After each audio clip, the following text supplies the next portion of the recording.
Hey everybody, welcome to this magic room called the Zoom room, called the Conversation Room, where strangers from all over the world come in and sit and take a risk with an imperfect stranger like myself to have a conversation.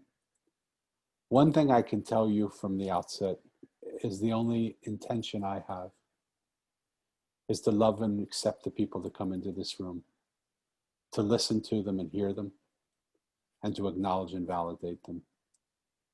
In most of the cases, I do pretty good. But in order to do that, I have to be completely agendaless. Every once in a while, I watch myself not able to do that, and I have an agenda.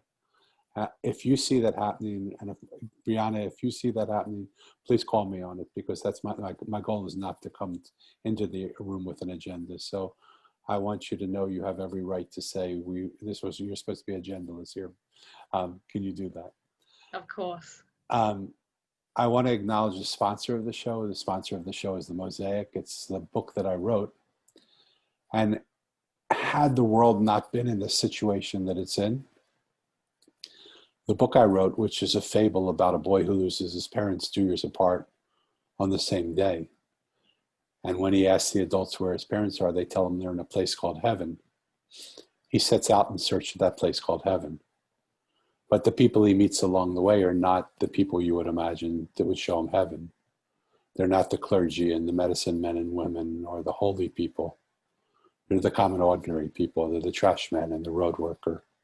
They're the blind woman and the homeless guy. They're the waitress and the juice man, the traveler and the street artist. And he wonders, why am I sitting with these people? And when he spends time with them, because that's what he doesn't have anything else to do except spend time with them, and he hears their story, what he sees is they're entirely different than the person he thought they were. Not because they've changed, but because his preconceived notion of them changed. He sees they're not what he thought they were. And he wonders then, after that happens over and over again, if there's anything in the world he sees the way it is, or does he see everything the way he is? At that moment, he looks to his right, he sees a monk unzipping the sky and inviting him to walk through to a parallel reality where he meets the wise one who's the keeper of the mosaic. If that story has enticed you and interested you and invited you, my sponsor would love if you pick up a copy of the Mosaic. It's available on Amazon. You can get it wherever books are sold, but it's so easy now to go to Amazon and just pick it up, and a great place to get it, or you can get it on my, if you have an anti-Amazon thing, you can get it from me on my website. The interesting thing about the correlation between that is that that's really what I'm doing in this room. We think people are a certain way. We think that the beliefs they have make them for us or against us, but that's really sort of silly, because what they believe is not, shouldn't be. Some of my best friends have beliefs that I would never believe, but I love them. I'd take a bullet for them. And in a world where we separate now from belief systems, I wanted to create a little window in time where people could see it's not what we believe that's important, it's who we are that's important. And to stand by people for being who they are, to give them the right to have them shine like pieces in a mosaic. We're more beautiful because of the different beliefs that we encompass, not more separate because of the beliefs we encompass. So the conversation's turning into a bit of a monologue. I apologize for that. I want to now invite into our conversation Briana Bowley. And Briana, welcome to the conversation. Tell us who you are, where you're from, what you do, anywhere you want to start. Jump in. Beautiful. Thank you so much. So my name's Briana Bowley. I live here in the Gold Coast in South Australia. I'm a personal freedom coach. So I have the absolute pleasure of helping individuals to get really aligned with who they are in the world, what their unique message is in the world, and then to utilize that to create abundance and freedom and fulfillment and all the good things. So I've been doing that for about 8 years, and it's just the absolute light of my life. I love that. What's important to you? Self-expression. freedom, the feeling safe enough to be completely who we are. And why is that so important to you? Because as a kid, I felt everything but. I didn't feel like it was safe to be who I was. I felt like I had to put on a mask. Yeah, and I guess that's been my perception of the world growing up, that generally speaking, we're all so suppressed, and we try and change ourselves and fit into these boxes of who we should be or who we need to be in order to fit in. And I think that's really heartbreaking. I think that's such a beautifully honest answer, and I want to invite the listeners who are listening today to see what you're driven to, what your purpose is, what really wakes you up in the night. Is it a reflection of something that happened in your own life that you feel you never had the opportunity to do? And now you want to give that opportunity to so many other people. What changed for you from that place where you didn't have the opportunity, where you grew up everything other than free, to the moment where you first experienced what it's like to be free? What happened to make that happen?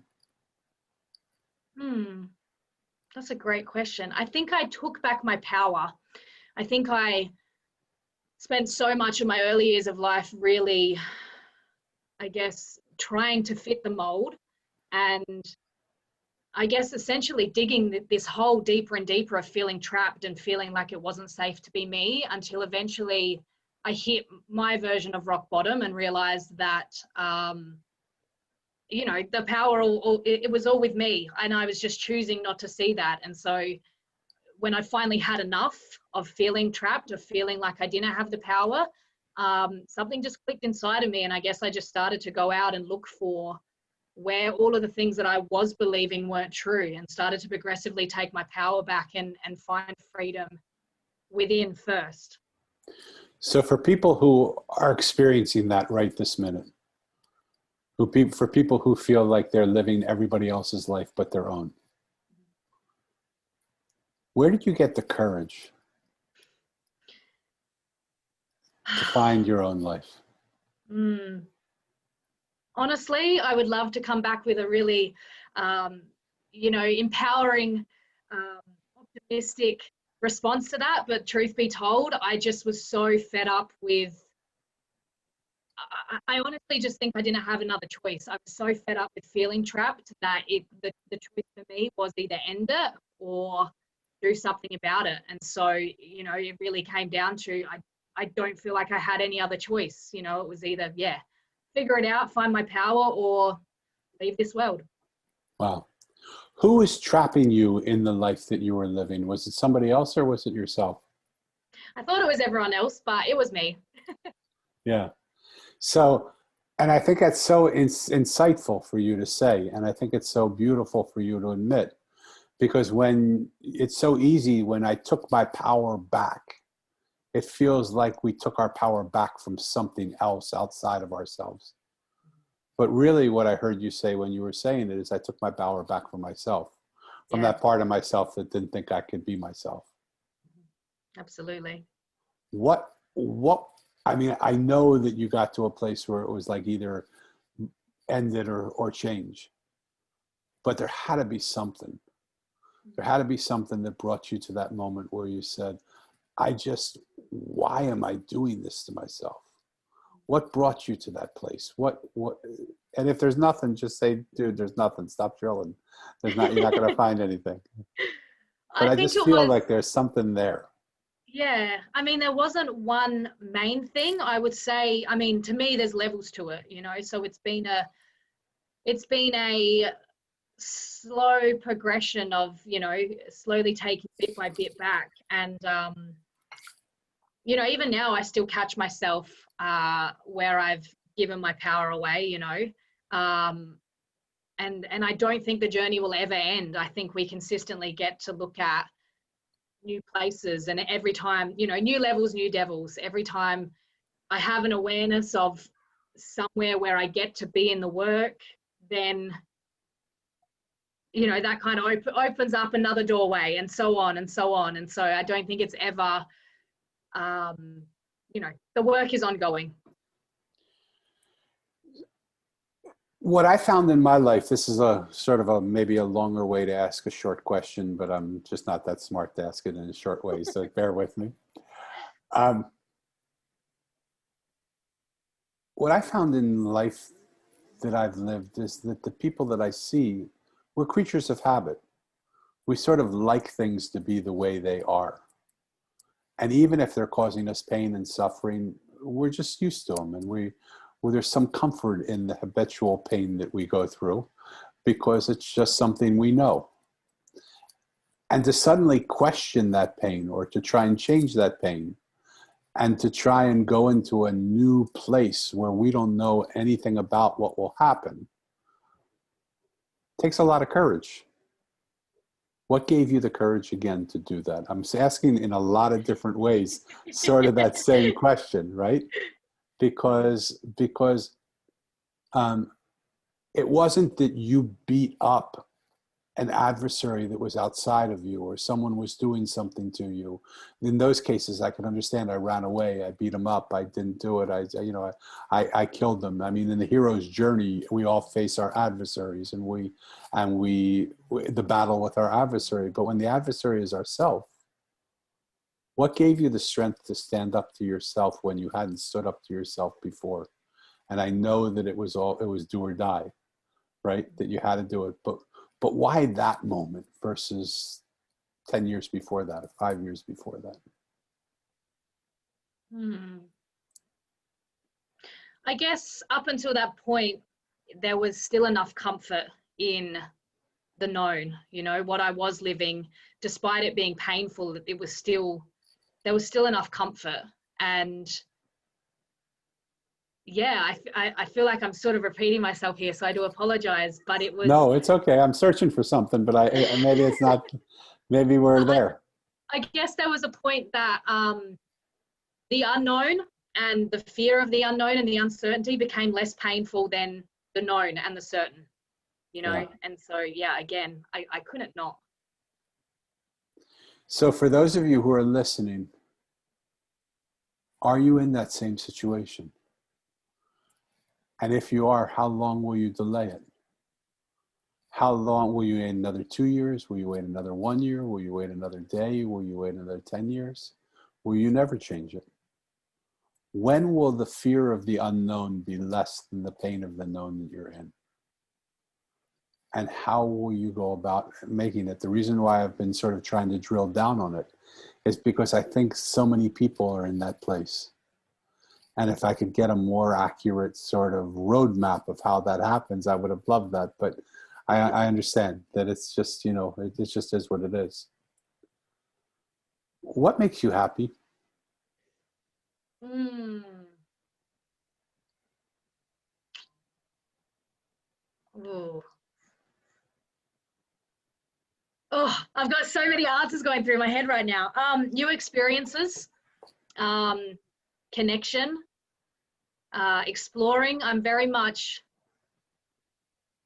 I love exploring myself through the outside world. You know, I love coming to know myself on a deeper level through the outside world. So whether that be traveling or, you know, time at the beach or time with friends or, you know, just deep conversations like this, you know, these things light me up because it's all just another opportunity to, you know, experience more, to take in more of what it is to be a human. Love it. If money weren't an issue, would you still be doing what you're doing? 100%. I want to ask the listener, do you feel the certainty in her answer? And how do you answer that question as a listener? Are you doing what you love doing? Or are you doing it because it's bringing home a paycheck? And are you willing to take a risk if you're doing it because it's bringing home a paycheck to do what you love, even if the paycheck is less or the paycheck could be 30 times more? You don't know what the answer that's going to be. You have no idea. Are you willing to take a risk and try and do something you love doing? Let's change it up a little. It's getting too serious.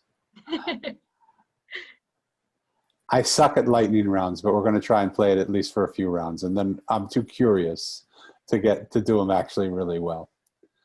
Are you a dog or a cat person? Dog. Coffee or tea? Coffee. Would you say you're conservative or liberal? Oh, liberal. What was the hesitation? What was that? Um, Ooh. Probably, honestly, because I'm not sure I understand the two terms deeply enough to categorize myself. So can I ask you something just out of personal curiosity? Please. When you don't understand terms clear enough to categorize yourself, why do you answer? Because as a kid, my identity was the smart one. That was how I got love from my parents. So yeah, to not be the smart one is a bit of it's a bit of an identity crisis. Gotcha. It's okay with me in this room for you not to know the difference in what those words mean, because those are sort of American words and we're not in America where you are, right? Right. So let's draw a pass on that question, okay? Which is you're more than welcome to do. Would you say you're shy or outgoing? Outgoing. Would you say that you have fit into the world that you've inhabited all your life, or have you always felt a little bit different? Felt very different. Yeah. Again, every time I ask the question, I get the same response from people, and I can't understand. Like, I thought my going into this, I thought that question would elicit, boy, we feel like we're the same, because it seems like so many of us tried to fit in this box where we want to be the same as the world that we're living in, but we all feel different. Why do you think people who feel different try so hard to be in a box that nobody else is in, that feels like it's the same? Hmm. I almost feel like it's an instinctual thing. I feel like, I mean, if we think back to, or if we imagine what it was like to be in the caveman era, it's when we get outcasted from the tribe, it's death. It's a death sentence because we don't have that protection of the tribe. So I guess we kind of have this inbuilt desire to fit in, to not risk being outcasted. At least that's what feels true for me. Yeah. And I love that. And I would understand that if we didn't choose to be different, if we didn't acknowledge our difference. But how do we, when we feel so different, or not so different, but we feel different, still find ourselves wanting to be in a tribe that's the same? Mm. I mean, one woman answered it in this room. She said, "Of course, I feel like I fit into the world because we're all a bunch of misfits, and I feel like I fit into the world of misfits like everybody else does." And I understood that, right? It's just an interesting question. I don't know that I'm asking you for a verbal response, but I'm asking it as a lob over the net to people, to yourself, to people who are listening. If we feel like we're trying to fit into a world that we don't fit into, why would we do that?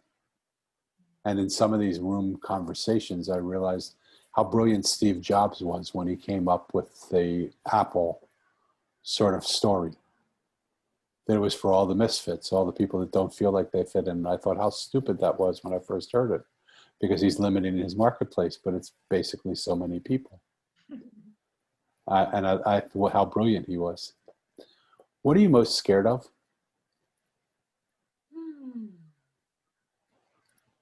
Groundhog Day.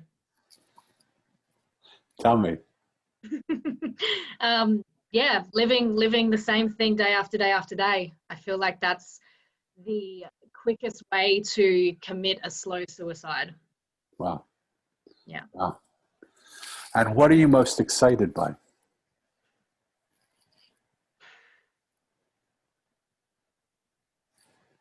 Variety.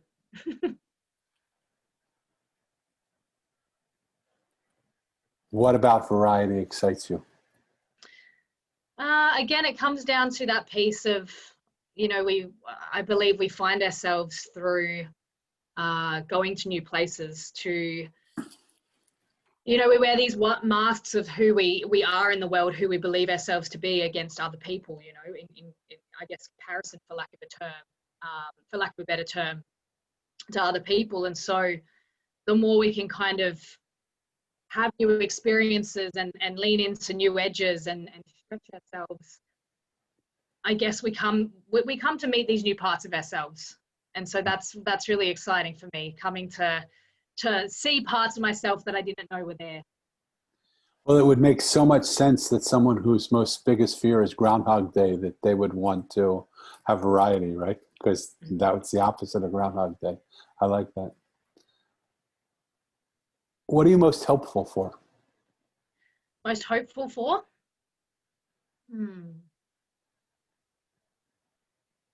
Oh, I don't know whether I have an answer for that. You're the smart one. You have to have an answer. You can pass.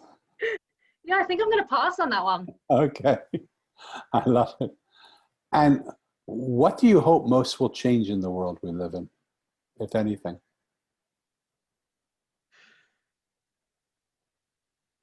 I feel like this is a really woo-woo answer, but I honestly think that everything's exactly as it needs to be. Beautiful. Beautiful. I want to ask the listener if they hear that. Do you think it's possible that everything in the world is exactly the way it's supposed to be and that nothing needs to change? If I can circle back from that answer to another answer, are you old enough to remember overhead projectors? Do you know what an Yes. overhead projector is? Yes. So I'm an old guy, so there's probably some current model of an overhead projector that people would understand better, but it's this machine that has light that shoots up from it and an arm that comes up, and then you put plastic pieces of paper on it and you draw images on it and it shows on a screen in front. I'd like to take 2 different plastic sheets and put it on there. I'd like to take the answer you just gave of what do you hope most will change in the world, and I believe everything is just the way it should be in the world.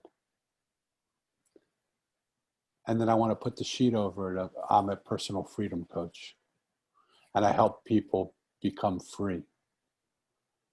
And I want you to explain what you see on the world, not what I see, because what I see might be like, if everything is just the way it should, why does anybody need to have that happen? But I want you to explain it the way you see the world. I love that question. Well, I mean, I believe I'm called to this work for a reason. And I don't know whether I can put into words what I see. I can feel it. It's a feeling. Okay. I mean, I believe we're all put on this earth for a unique purpose. And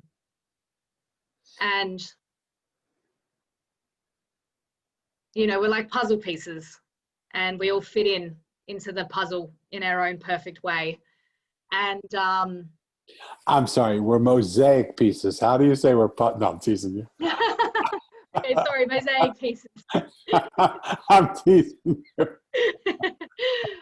And I think, yeah, I mean, paradoxically, whether I do or don't do my work in the world, if this is what the world needs, it's going to happen, you know. And so I'm just following what feels truest to me. Yeah. Can I share with you a part of myself? Is that okay? Please. So most of my life I've spent being a man, first of all. That's how we come into the world. We see problems and we fix them. We look for solutions and we go after problem solving. And so most of my life I've been the great white knight. I've ridden into situations where there's been trouble. And I've said, you know, out of my way, I'm going to take care of this. I'll fix it and we'll make it work. And I was pretty successful doing that. People liked having me around. They felt comfortable when I was there. In the later years of my life now, which I'm entering just the beginning part of the later years of my life, I felt more and more like a little bit like a prostitute standing on a street corner selling my wares. And maybe trying to fix a world that really didn't need to be fixed. Maybe the world was just okay, just like it was. And I'm saying it to you because of your answer to that question, which I really feel you believe. And I started to think about the book that I wrote, but not the story of the book that I wrote, but the image that came to me for the title of the book that I wrote, which is a mosaic. And the mosaic spoke to me and said, the need for vertical realities is ending.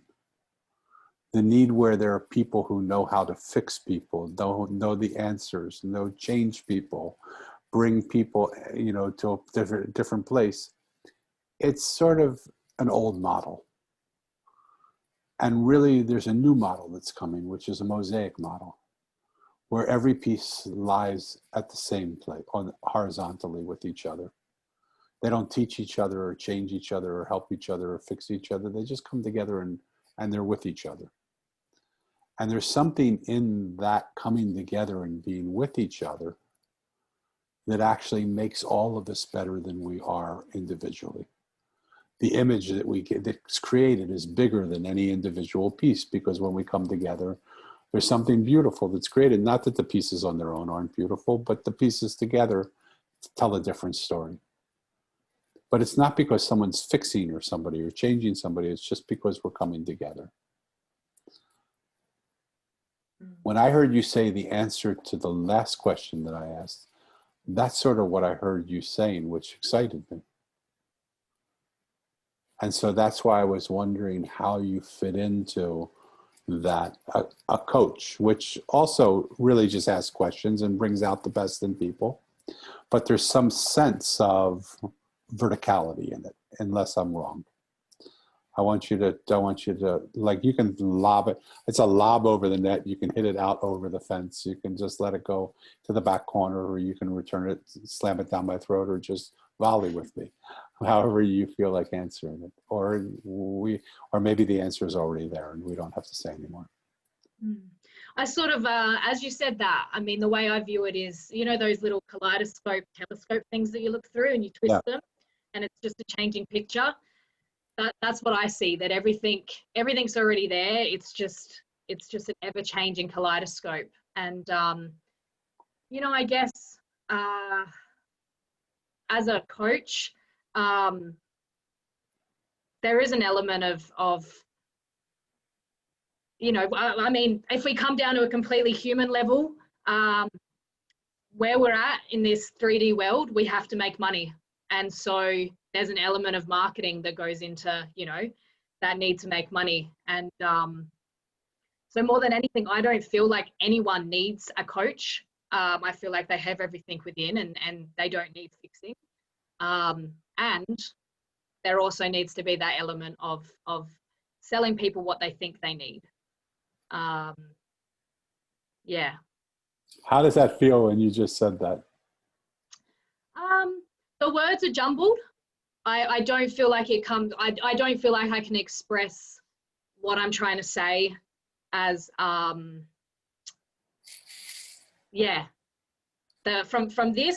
the heart to speaking it, there's an interrupt. Yeah. Yeah. You are so beautifully honest.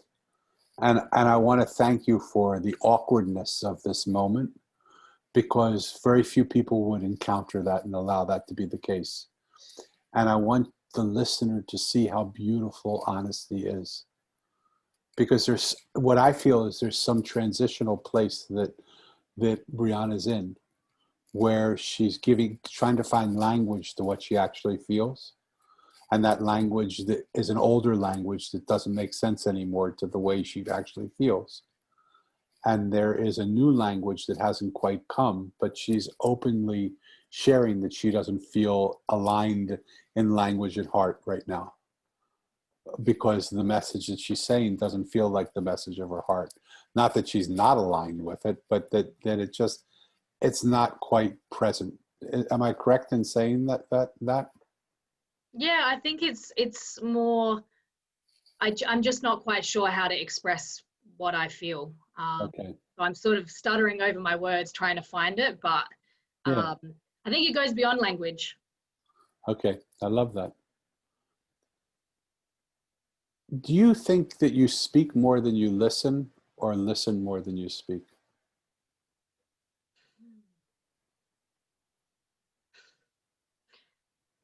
Both. I think, I mean, my work has me speak a lot in the world, and as I speak, I often listen.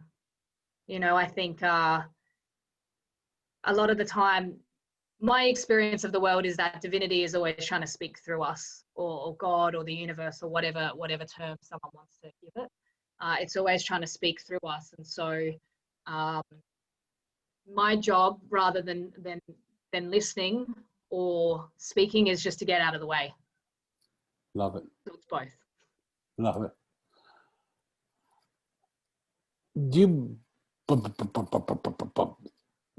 Do you live more in your head or in your heart?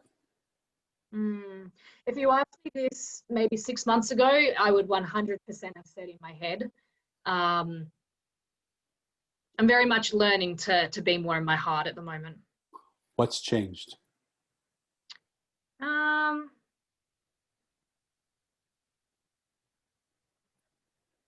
I think I realized how much I was missing out on life. You know, I was trying to strategize my way through life and trying to, you know, create these experiences from up here, but it all becomes available to us when we drop in to the heart. I love that. I want you to, those of you who are listening, to replay that and just sit with it and listen to it. Where are you operating from? And in a world where you are searching for finances, is your head bringing you the answers that you want, or when you drop into your heart, does something else happen? And what happens? And do you have the courage to drop into your heart and allow it? The gap between your request and your achievement of your request to actually take hold. Tell me about trust. Is it easy for you to do, or is it hard for you to do?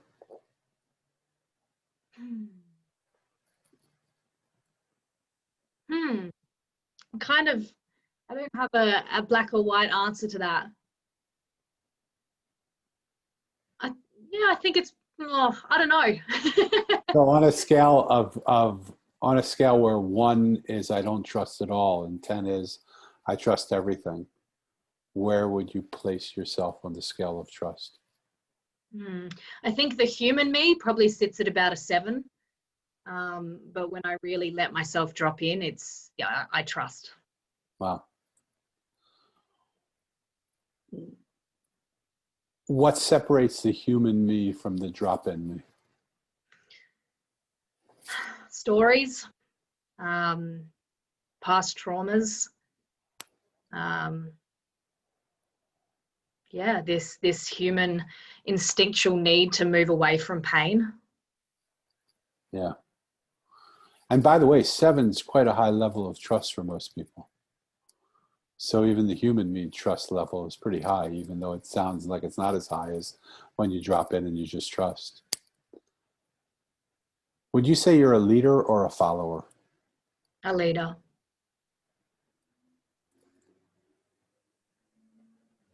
In the US, at least, I think it's true in a lot of fields. The place that I like to bring it up is our political situation is so crazy right now. It makes it's a low-hanging fruit for looking at leaders and followers. And so I'm not making a political statement because I'm not for one side or another, even though I am for one side.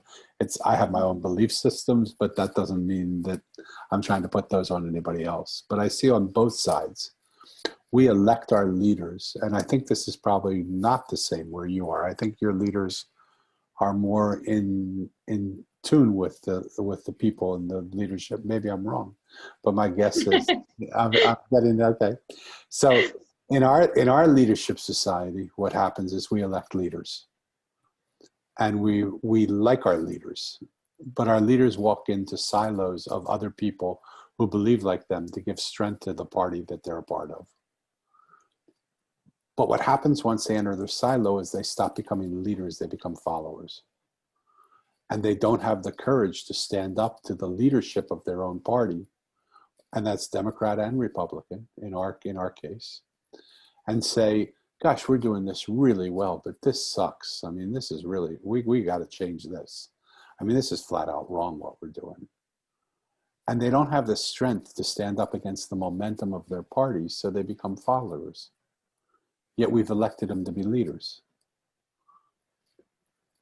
I was having a conversation with somebody in this same room, And I was wondering about it. And while she was talking, it wasn't even what she was saying. Somehow the thought came to my own head after she had finished. And I said, but of course that makes sense, because I don't have the momentum to stand up to some of my belief systems in my own life. Like, there's so many things about myself that I love as a human being, but I haven't had the strength to stand up to my desire to have comfort food when I know comfort food won't make me comfortable.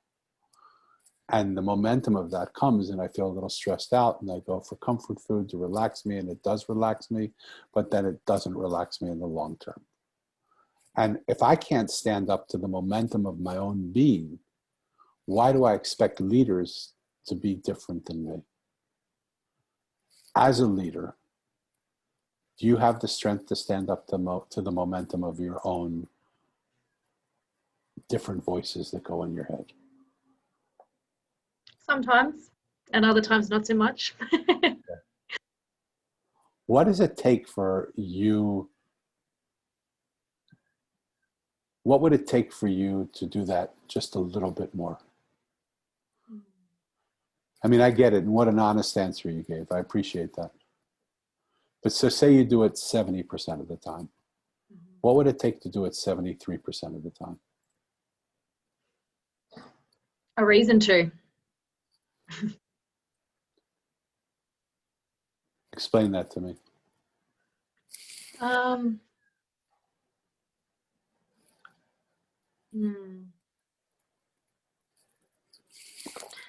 You know, we're either driven away from pain or towards pleasure, towards a higher vision.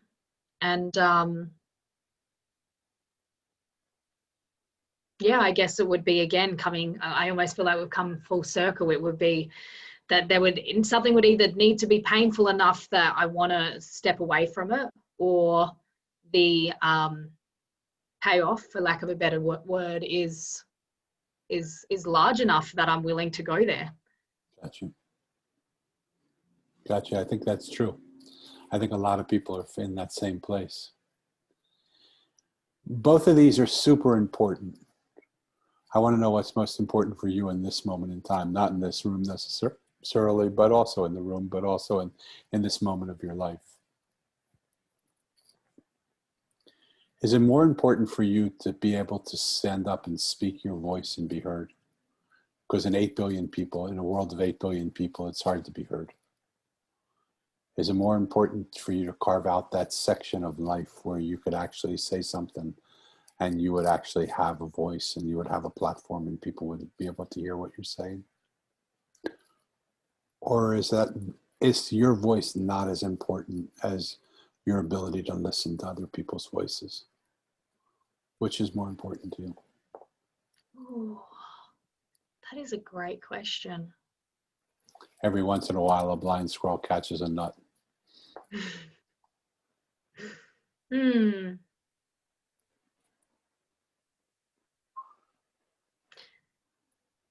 going to go with the honest answer. It's more important for me to have my voice.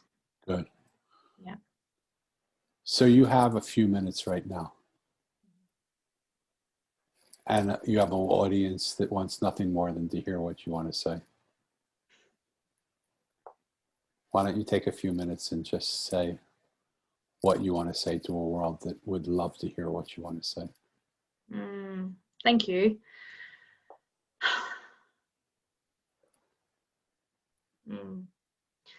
Have the courage to be selfish. Have the courage to come back to yourself, because it all starts with selfish.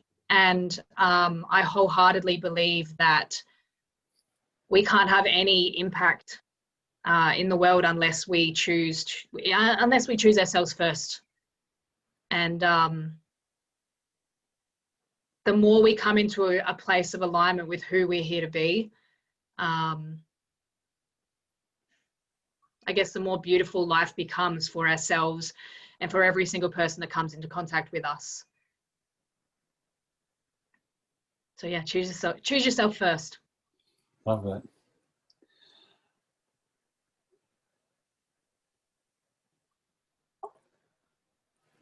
In the world that I live in,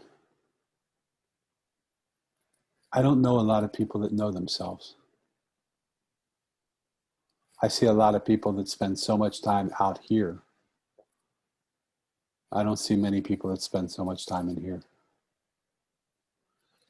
If I can tell you a very personal story, one of my best friends growing up, when my parents passed away, I moved in with my aunt and uncle. My uncle was a household name around the world.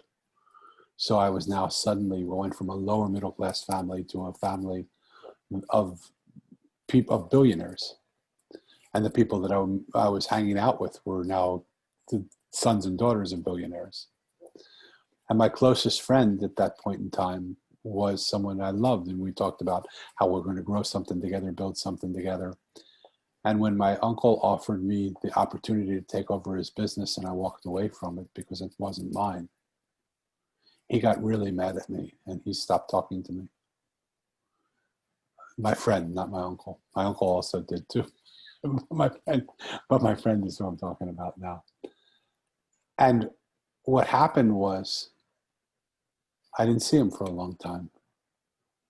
And I was coming up the elevator. In New York, there's a hotel called the Mandarin Oriental. It's a really nice hotel. Their lobby's on the 34th floor, and it overlooks Central Park. And you have to come up to the lobby to get the elevator to your rooms. So you have to come up one elevator to go into another elevator to go to your rooms. So I was coming up that elevator from the street to go back to my room. It was about 10:30 at night.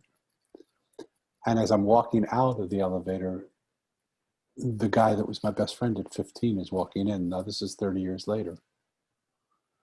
And I looked at him, I said, "Neil?" And he said, "How do you know my name?" I said, "You don't remember me, huh?" He said, "No, I don't. Who are you?" I said, "This is Danny. Remember we were best friends when we were 15 years old." He said, "I can't believe it. Danny, what are you doing here?"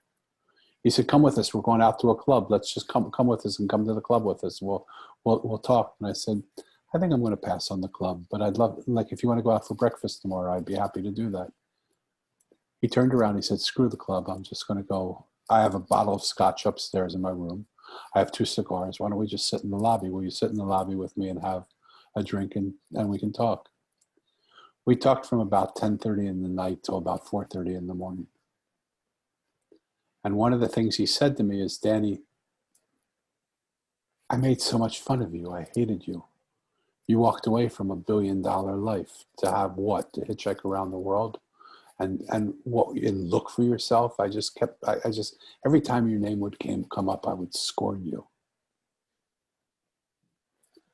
But when I recognized you finally out when you came out of the elevator and I saw you, he said, "What I wouldn't give for that look in your eyes that you have. I have all the money in the world. I have more money than God. I'm on my 6th wife. My kids don't talk to me. I don't have any relationship with anybody that I really love. What I wouldn't give for that look in your eyes." And I said, "Neil, that's easy. We can do that. Like, I'm your buddy. I don't care what happened in the past. We'll figure out how to do this. I can come and see you. We can talk. We can sit. I can teach you. I can sort of work with you in meditation." He said, "I would love that. I'm going to call you as soon as I get home." It's been 15 years since I saw him. I haven't had a call from him.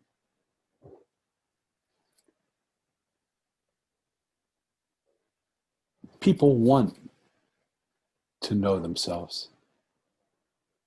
What is it that you think that makes them scared to do it?